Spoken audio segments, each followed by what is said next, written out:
আসসালামু আলাইকুম, welcome back to my channel. কেমন আছেন সবাই? আশা করি আমার প্রিয় ভাই বোন শুভাকাঙ্ক্ষী আপনারা যে যেখানে আছেন আল্লাহর রহমতে সবাই ভালো আছেন, সুস্থ আছেন। আমিও আমার পরিবারের সবাইকে নিয়ে আলহামদুলিল্লাহ আল্লাহ পাকের অশেষ মেহেরবানিতে ভালো আছি।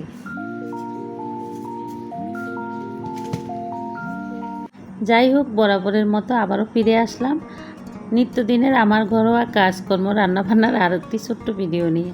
আশা করি পুরো ভিডিওটি না টেনে দেখলে আপনাদের কাছে একটু হলেও ভালো লাগবে। ভিডিওটি দেখে ভালো লেগে থাকলে আমার ভিডিওতে একটি লাইক আর সাবস্ক্রাইব করতে ভুলবেন না। আশা করি একটি লাইক দিতে কেউ ভুলবেন না, কৃপণতা করবেন না। এখানে একটু গুছ গাছের কাজ করতেছি। বাজার থেকে কিছু নিয়ে আসলে আবার বাসায় এনে এগুলো ঠিকঠাক করে রাখা, এটা মুখ্যম একটা বিষয়। ঘরের নিত্যদিনের প্রয়োজনীয় খাবার দাবার যে শেষ হয়ে যায়, এগুলো বাজার থেকে কিনে আনা মাথায় যেমন একটা প্যারা থাকে, বাসায় নিয়ে আসলে আবার এগুলো ঠিকঠাক করে রাখাটাও কিন্তু একটু ঝামেলার বিষয়।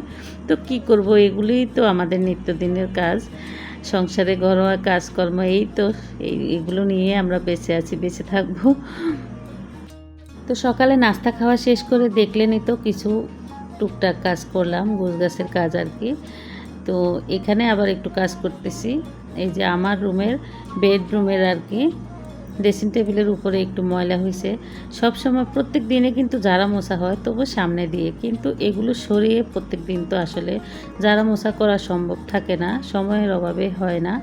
আর বিগত কয়েক দিনে আমি অসুস্থ ছিলাম, আমার হাতে ব্যথা ছিল, তো এই কারণে এই কাজগুলো একটু পড়েছিল। যেহেতু আমিও সামনে দিয়ে একটু ঝাড়ামুছি করতাম, আমার ছেলেও যখন আমার বিছানাটা ঝেড়ে দিত তখন ওই তো সামনে খাটের উপরে আর ড্রেসিং টেবিলের উপরে, ওয়ার্ড্রোবের উপরে সামনাসামনি আর কি পরিষ্কার করতো। তো এই তো এখানে আমি এই সব কিছু ড্রেসিং টেবিলের উপর থেকে সরিয়ে এখানে একটা হিজাব ওড়না কেটে নিয়েছি। আমার মেয়ের হিজাব ওড়না আমি এভাবে কাজে লাগাই, আগে ও হিজাব পরতো, তো এখন আমি এগুলো দিয়ে ঘরের কাজ, পরিষ্কার করা, থালাবাটি ধোয়া, এগুলো দিয়ে করি, খুব সুন্দর পরিষ্কার হয়। আর একটা ক্লিনজার বানিয়েছি এখানে। এই বোতলের ভিতরে ভিনিগারের সমপরিমাণ পানি, 1 কাপ ভিনিগার দিয়েছি আর সমপরিমাণ পানি দিয়েছি, তার সাথে ভিম লিকুইড দিয়ে এই ক্লিনজারটা বানিয়েছি। এটা দিয়ে যেই কোনো কিছু কঠিন দাগও পরিষ্কার হয়ে যায়। তো এই তো আমি স্প্রে করে করে এই সব কিছু সুন্দর করে পরিষ্কার করে নিতেছি। এখনও কিন্তু রান্নাবান্নার ধারে কাছেও যাই নাই। নাস্তা খাওয়ার শেষে যা কিছু ছিল থালাবাটি সব কিছু ধুয়ে পরিষ্কার করে রেখে তারপর এই তো রুমটা গোছাইতে আসছি। আসলে একটা কাজ ধরলে কিন্তু আরেকটা কাজও মনে পড়ে যায়, করতে ইচ্ছে করে।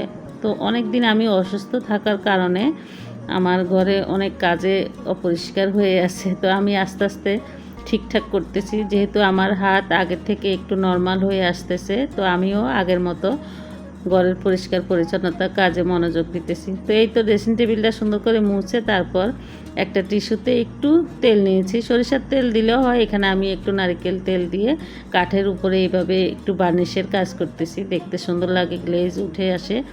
একটু মোছামুছি করলে কিন্তু গ্লেজটা নষ্ট হয়, তারপর এভাবে একটু তেল দিয়ে মোছা দিলে খুব সুন্দর গ্লেজ আসে, একদম নতুন বার্নিশের মতো দেখা যায়। তো সব সময় এভাবে করি যখন পরিষ্কার করি আর কি। এই তো এইভাবে সুন্দর করে সব দিকে লাগিয়ে দিতেছি। দেখেন টিস্যুটা ব্রাশ করার সাথে সাথে কিন্তু খুব সুন্দর গ্লেজ উঠে আসে, দেখতে খুবই সুন্দর লাগে, চোখের দেখায় সৌন্দর্য হইতো সব কিছু। তো উপর থেকে যেই সবগুলো আমি সরিয়েছি, এখন আবার আস্তে আস্তে সব কিছু এখানে ঠিকঠাক করে রাখবো। তো এগুলো পরিষ্কার করতে গিয়ে মজার একটা কথা মনে পড়ে গেল। কয়েক মাস আগে আর কি, যে ভূমিকম্প হয়েছিল বড় আকারে, তখন আমার ঘরে আর কি শোকেসের ভিতর থেকে কাপ ফ্রিজগুলো ঠাস ঠাস করে পড়ে গেছে, তো কিছু ভাঙে নেই আল্লাহর রহমতে। তো এখানে আমি এই ড্রেসিং টেবিলের উপরে ইস্ত্রি করে, আমি জামা কাপড় সেলাই করি, তো নিজের জামা কাপড় নিজে, তো একটা জামা সেলাই করছি, তো জামাটা ইস্ত্রি করার জন্য এখানে ইস্ত্রি গরম করে রাখছি, যে আমার মনে ছিল না, তো এই ড্রেসিং টেবিলের উপরের গ্লাসটা একদম ফেটে গেছে। তো আমার বাসার সবাই দেখে আর কি বলতেছে এটা কিভাবে ফাটলো, কিভাবে কি হয়েছে। তো এই তো সবার প্রশ্ন আর কি। তো আমি বলতেছি এটা ভূমিকম্প হয়েছে যে ওই দিনই ফাটছে, কীভাবে যেন ফেটে গেছে। তো প্রথমে সবাই বিশ্বাস করছে, তো পরে আমি মনে মনে হাসতেছি যে একটা মিথ্যা কথা বলছি, বড় আকারে মিথ্যা কথা। তো সবাইকে আবার বলে দিছি যে না মিথ্যা কথা বলছি আমি, সবাই তো বিশ্বাস করছো। আসলে আমি এখানে ইস্ত্রি গরম করে রেখেছি, তারপরে গ্লাসটা ফেটে গেছে। আসলে অনেক বড় করে ফাটা দিছে, একদম বেশি করে ফাটছে। তো যে কোনো কাজ করার সময় একটু অন্যমনস্ক হয়ে গেলে বিপদ ডেকে আসে। তো আমার কাছেও এরকমই মনে হয়েছে। তো ড্রেসিং টেবিলটা সুন্দর করে পরিষ্কার করে নিয়েছি, উপরের সাইডটা, পরে ভিতরেগুলো অন্য একদিন ঠিক করে নিব সময় মতো। তো এখন আমি এই যে বিছানাটা পরিষ্কার করে ঝাড়ামুছি দিয়ে রুমটা গুছিয়ে নিয়েছি। আমার এই রুমটা বেশ বড়, আমার একটা রুমের ভিতরে কিন্তু অনেক কিছু রাখা আছে। তো এই তো বড় একটা আলমারি, একটা ওয়ার্ড্রপ, আমার শাড়ি রাখার একটা আলমারি, আরও ইচ্ছে করে কিছু কেনার জন্য, কিন্তু আর জায়গা নেই রাখার মতো। তো এই তো সেলাই মেশিনটা একটু পরিষ্কার করতে হবে, অনেক দিন বসা হয় না সেলাই মেশিনে। তো এদিক দিয়ে আমি রুমটা গুছিয়ে রেখে তারপর টেবিলটা পরিষ্কার করতে আসলাম। আমার এই টেবিল আর সামনের রুমে আর কি যে এই টেবিলটা থাকে ছোট টি টেবিলের মতো সোফার সাথে, ওগুলি সামনের রুমের বেসিন, এই সব কিছু আবার আমার যে ঘর মোছার জন্য খালা আসে উনি পরিষ্কার করেন আর কি, নিত্যদিন উনিই পরিষ্কার করেন। তো সপ্তাহের আগা মাথায় যখনই আমি সময় পাই আমার নিজের হাতে ঘষে মেজে সুন্দর করে পরিষ্কার করি। তো যেহেতু সময় পেয়েছি, খালাও আসতে একটু দেরি হয়েছে, তো আমি কি করলাম রুমটা গুছিয়ে তারপর টেবিলটা এত সুন্দর করে ঘষে মেজে পরিষ্কার করে দিয়েছি ওই ক্লিনজারটা দিয়ে। আবার জগটা গ্লাসগুলি সব কিছুই মেজে সুন্দর করে রেখেছি নিজের মতো করে। তো দেখলাম যে এদিন খালা একটু দেরি করে আসে আর কি, একটু দেরি করে আসে সময়ের থেকে। যখন উনি আসেন 11:30টার দিকে, তো আস্তে আস্তে অনেক সময় অন্য অন্য বাসায় কাজ করে যে একটু দেরি হয়, তো ওই ফাঁকে আমি অনেকগুলো কাজ করে দিতে পারি আর কি। তো যাই হোক সব কিছু গোছগাছ করে আর কি চলে আসলাম রান্নাঘরে, রান্না করতে হবে, তো বেশি দেরি হয়ে গেলে আবার সমস্যা। তো কি করলাম তাড়াতাড়ি করে ভাত বসিয়ে দেই রাইস কুকারে, তারপর এখানে যা যা রান্না করবো রেডি করে নিতেছি। গরু মাংস আর কি, গরু মাংস দিয়ে বুটের ডাল রান্না করব। তো গরু মাংস প্রথমে আর কি প্রেসারে দিয়েছি, দিয়ে এভাবে একটু 1-2 সিটি দিয়ে একটু নরম করে নিব। তারপর ডাল ধুয়ে নিয়েছি, ডাল এভাবে দিয়ে আবার সুন্দর করে একটু কষিয়ে নিব। তারপর জলের পানি দিয়ে ঢাকনাটা লাগিয়ে 2 সিটি দিব। ডাল রান্না করতে একটু সাবধানে করতে হয় প্রেসার কুকারে, না হলে ডাল তো একদম ডাল হয়ে যায়, একটা মহা বিপদ। এই তো এই যে বুটের ডালগুলো একটু আস্তে আস্তে থাকলে সিদ্ধ হবে, আবার একটু ঝোল ঝোল আস্তে আস্তে থাকলে খেতে বেশি ভালো লাগে, মজা লাগে আর কি। তো যে পরিমাণে আমি ডাল দিয়েছি 2 সিটি দিয়ে তারপর ঢাকনাটা একটু আলগা করে ভাপটা ভিতর থেকে বের করে নিব। গরুর মাংস দিয়ে বুটের ডাল রান্না আমার খুবই পছন্দের প্রিয় একটা খাবার। তো কোরবান আসলে তো সব সময় রান্না করা হয়, পছন্দ মতো খাওয়া হয়। কোরবানের মাংস না থাকলেও কিন্তু মাঝে মধ্যে গরুর মাংস কিনে নিয়ে আসলে আমি এভাবে রান্না করি। আর গরুর মাংস না থাকলে মুরগির মাংস দিয়েও রান্না করে খাই, যেহেতু যেটা পছন্দ সেটা খেতে হয় কয়েকদিন পর পরে। তো এই তো রান্না করে নিয়েছি, খুব সুন্দর, যেভাবে চেয়েছি সেভাবেই রান্না হয়েছে, খুবই সুন্দর আর খেতেও অনেক মজা হয়েছে।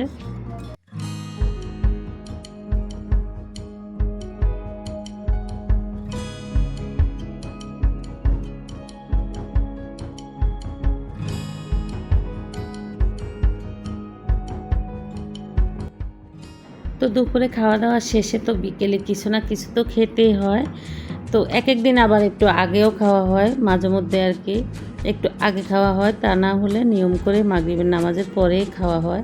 তো আমার হাজব্যান্ড যেহেতু আসর নামাজ পড়ে দোকানে চলে যান, তো মাঝে মধ্যে কিছু খান, আবার না হয় বাসায় না খেলেও দোকানে যে আর কি চা রুটি এগুলো যে কোনো একটা কিছু খান। আর উনি আগের থেকে এখন খুবই কম খাওয়া দাওয়া হয় আর কি।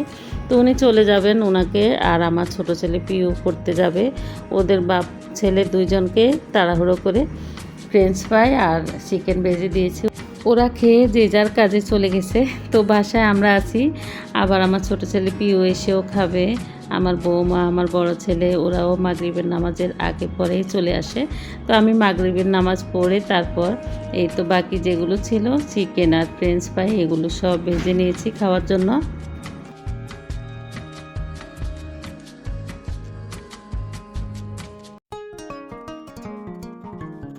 এটা পরের দিনে দুপুরে রান্নাবান্না থেকে ভিডিওটি শুরু করলাম। তো আমি তো 2 প্যাকেট গরুর মাংস নামিয়েছিলাম ফ্রিজ থেকে। এবারের গরুর মাংস আমরা একদম ছোট ছোট প্যাকেট করে রাখাতে সুবিধা হয়েছে কি, যখন গরুর মাংস রান্না করতে ইচ্ছে করে তখন 1 প্যাকেট নিয়ে সাথে সাথে পানি দিয়ে ভিজালে ছুটে যায় মাংস, দেরি হয় না বেশি, রান্না করতেও সহজ হয়ে যায়। তো জালি কুমড়া দিয়ে গরুর মাংস রান্না করার জন্য আমার হাজব্যান্ডের খেতে খুব ইচ্ছে করলো। তো বড় একটা জালি নিয়ে আসছে, ওটা অর্ধেকটা নিয়েছি, এভাবে টুকরো টুকরো করে কেটে তো গরুর মাংস সুন্দর করে কষিয়ে তারপর চাল কুমড়া আর কি, জালি কুমড়া এভাবে টুকরো করে কেটে দিয়ে দিলাম।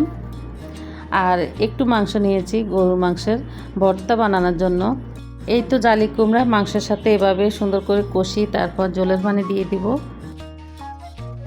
আর গরুর মাংসের ভর্তা বানানোর জন্য এখানে পেঁয়াজ কুচি, রসুন কুচি, শুকনো মরিচ, হালকা তেলে আর কি টেলে নিয়েছি। আর মাংস প্রেসার কুকারে সিদ্ধ করে তারপর মাংসগুলোও তেলের উপরে টেলে নিয়েছি, তারপর ব্লেন্ডারে এইভাবে করে নিলাম। একটু শর্টকাটে করে নিয়েছি, এখানে আরও বেশি উপকরণ দেওয়া যেত, ধনিয়া পাতা, কাঁচামরিচ, আরও বেশি করে পেঁয়াজ রসুন দিলে খেতে আরও বেশি ভালো লাগতো। তো যেরকমই লাগছে, খারাপ লাগে নাই, আবার বেশি একটা ভালো যে সেটাও বলবো না, মোটামুটি লাগছে আর কি। এই তো আমি রান্নাঘরের সমস্ত কাজ গুছিয়ে তারপর গোসল করতে যাব। এদিক দিয়ে আকাশ ফেটে যায় ডাকাডাকিতে, বৃষ্টি আসবে মনে হয় এরকম। তো আমি চুলায় তরকারি বসিয়ে দিয়ে গোসলে চলে গেলাম। এদিক দিয়ে এসে দেখি চুলা অফ হয়ে গেছে, মানে গ্যাস শেষ হয়ে গেছে, তরকারি আসলে হয় নাই। তো কষানো হয়েছে, জলের পানি দিয়ে আমি গোসলে চলে গেছি। তো তাড়াহুড়ো করে আবার রাইস কুকারে 2টা পাতিল, তো আরেকটা পাতিলে আর কি তরকারিটা বসিয়ে একটু বলক নিয়ে আসছি আর কি। তো রান্না কমপ্লিট হয়েছে। এদিক দিয়ে আমি গা গোসল ধুয়ে বারান্দায় চলে আসছি কাপড় মেলার জন্য। এদিক দিয়ে দেখতেছি এত বৃষ্টি হইতেছে, কড়া বৃষ্টি। তো তো গরমের ভিতরে এই বৃষ্টিটার অনেক আশায় ছিল সবাই। অনেক বেশি গরমের পর এরকম বৃষ্টি আসলে কি যে ভালো লাগে সবার কাছে। আর বিকেল হলে কিন্তু মনে হয় যে ঘুরতে যাই কোথাও, কোনো বাসায় কিংবা কাউকে দেখতে যাই, এরকম মনে ভাব আসে আর কি। তো বৃষ্টির ভিতরে এই তো টুকি চলে আসছে। টুকি বারান্দায় যাবে না, বৃষ্টি দেখলে বারান্দা যায় না। আর আমাদের এখানে একটা সমস্যা আছে, বৃষ্টি বেশি হইলে আর কি বারান্দায় পানি জমে। তো বারান্দা পানি জমলে বারান্দা পানি যাওয়ার যে জায়গাটা থাকে, তো ওখান দিয়ে পানি আর যায় না, সব পানি এই তো থাই গ্লাসের সামনে এই তো মুখে এসে জমে থাকে। তো টুকি এখানে বসে বসে বৃষ্টি দেখে, বৃষ্টির পানি তো এই তো জমাট বাঁধানো এখানে, ও আর ওইদিকে যাবে না, এখানে বসে বসেই দেখবে। ওই তো বৃষ্টির পানি যাওয়ার ছিদ্রটা, ওখান দিয়ে পানি না যেয়ে সব পানি এখানে জমা হয়ে থাকে। এ একটা বিশাল সমস্যা। বেশি বৃষ্টি হইলে এই পানিগুলো আমরা আর কি বেলচা দিয়ে বালতি করে কেটে কেটে নিয়ে আসতে হয়। আর বাসায় না থাকলে তো আরও বেশি সমস্যা, কেউ যদি বাসায় না থাকে। তো যাই হোক, এখানে আবার বিকেলে নাস্তা খাওয়ার জন্য নাস্তা রেডি করতেছি। আমি যে দুপুরে খাওয়ার জন্য গরু মাংসের ভর্তা করেছিলাম, তো অর্ধেক ভর্তা আর কি খাওয়া হয়েছে, ইচ্ছে করে সব খাই নাই, বিকেলে কিছু নাস্তা বানাবো সেজন্য। তো আমরা সবাই খাওয়া শেষে এটুকু ছিল। তো আমি 2-3টা আলু সিদ্ধ করে নিয়েছি, আলু সিদ্ধ করে হাত দিয়ে একটু গুলিয়ে নিয়ে বেশি করে পেঁয়াজ কুচি, তার সাথে একটা ম্যাগি মশলা দিয়েছি, পেঁয়াজ কুচি, কাঁচামরিচ কুচি, এই সব কিছু দিয়ে আর কি সুন্দর করে একটা পুর বানিয়ে নিয়েছি। আলু সুন্দর করে পেঁয়াজের সাথে কিছুক্ষণ মিশিয়ে তেলে ভেজে আর কি তারপর আগে থেকে করে রাখা মাংসের ভর্তাটা, ওই মাংস ঝোড়াগুলো এইভাবে দিয়ে দিয়েছি সাথে। তারপর এখানে লাল আটার গুঁড়ি দিয়ে আর কি ডো তৈরি করে নিয়েছি, ছোট ছোট লিচি করে এইভাবে। এগুলো এখন একটা নাস্তা বানাবো রোলের মতো। তো এটা যে চিকেন রোল, সবজি রোল, ভাজি আমরা ওই রকম হবে না, এটা একটু অন্যরকম, খেতে খুবই টেস্টি হয় এভাবে বানালে। এগুলো আমার মনের রেসিপি আর কি, মন থেকে যেভাবে আসে ওইভাবে মাঝে মধ্যে বানাই, সবাইকে খাওয়াই, নিজেও খাই। তো এই লাল আটার রুটি খেতে যেমন মজা, আর এই যে নাস্তাটি আমি বানিয়েছি রোল আর কি, ভিতরে পুর দিয়ে, মাংসের পুর দিয়ে, এটা আলাদা মাংস, শুধু মাংস দিয়েও করা যায়। তো আলুটা দিলে একটু নরম সফট, খেতে ভালো লাগে বেশি, আমি মাঝে মধ্যে বানাই। এই তো একটা রুটির ভিতরে পুর দিয়ে রোলের মতো করে ভাঁজ করে নিতেছি। আমি এক হাত দিয়ে করতেছি, সেজন্য একটু এরকম হইতেছে। আমার এক হাতে মোবাইল, আর এক হাত দিয়ে আমি এভাবে ভাঁজ করে দিতেছি। আশা করি আমার ভাই বোনেরা বুঝতে পারবেন। এই তো হয়ে গেল একটা বানানো। এভাবে একটু চেপে চেপে চ্যাপটা করে রাখবো। রোল তো একটু গোল আকারে হয়, আর এটা একটু চ্যাপটা করে এভাবে সবগুলো বানিয়ে নেব। আসলে এক হাত দিয়ে মোবাইল দিয়ে ভিডিও করা আর এক হাত দিয়ে কাজ করা একটু সমস্যা হয়ে যায়, তো কি করব, চালিয়ে নিতেছি এভাবে। এই তো এগুলো আর কি ডুবো তেলে ভাজতে হয় না, একটু অল্প করে তেল দিয়ে এই ফ্রাই প্যানটার ভিতরে এভাবে ভেজে নিব। এই যে ফ্রাই প্যানটা একটু র্যাক র্যাক দেওয়া আছে, তো এগুলো তো একটু নরম থাকে, তো এভাবে দিলে সুন্দর একটা ভাজ পড়ে যায়।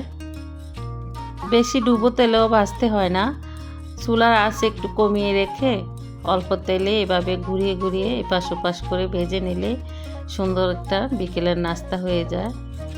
Egg roll, chicken roll, beef role, যে কোনো কিছু দিয়ে এভাবে আর কি বানানো যায়, সবজি দিয়েও বানানো যাবে।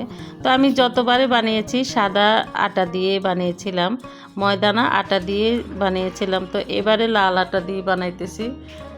তো খাওয়ার পরে বুঝলাম এত মজা হয়েছে, শক্ত হয় না, এগুলো সফট নরম হয়েছে, খেতে খুবই টেস্ট হয়েছে। টমেটো সস দিয়ে এভাবে গরম গরম খেতে দারুণ টেস্ট। আমরা সবাই মজা করে খেয়ে নিচ্ছি, আপনাদের কাছে ভালো লাগলে আপনারাও এইভাবে বানিয়ে খেয়ে দেখবেন, ভালো লাগবে আশা করি। ভিডিওটি আজকের মতো এই পর্যন্তই। সবাই ভালো থাকবেন, সুস্থ থাকবেন। আল্লাহ হাফিজ, আসসালামু আলাইকুম।